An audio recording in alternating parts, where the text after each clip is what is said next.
watu waingia kwenye ushirikina wal billah, dhambi ambayo mtu akifa nayo yuenda milele ndani ya moto wa jahannam. Ama mtu amepatwa na maradhi tu, kwa sababu yale maradhi yamechukua muda mrefu, haona hakuna njia nyingine isipokuwa kuleta watu kubeba nazi na nini, kisha ndio utapata shifa. Wewe umesahau Ibrahim alayhi salam, wa idha maridtu fahuwa yashfin. Usomwomba Allah subhanahu wa ta'ala, arhamur rahimin.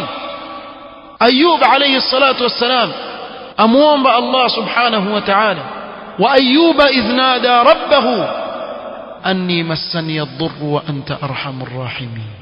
Hivi ndivyo tulivyofundishwa kumwomba Allah subhanahu wa ta'ala. Hati leo mtu mchafa nini, hawezi kujitibu yeye mwenyewe, atakutibu wewe kwa kutumia uchawi, si ati kwa hiyo kupa dawa. Ati wewe una vitu vibaya wewe hapa. Lakini haya mambo yako katika mujtamaa wal billah, na watu lazima wajuzwe kuwa hii ni shirk. Ukifa nayo enda motoni milele, gone case, kwisha. inna Allah la yaghfiru an yushraka bih wa yaghfiru ma duna dhalika liman yasha.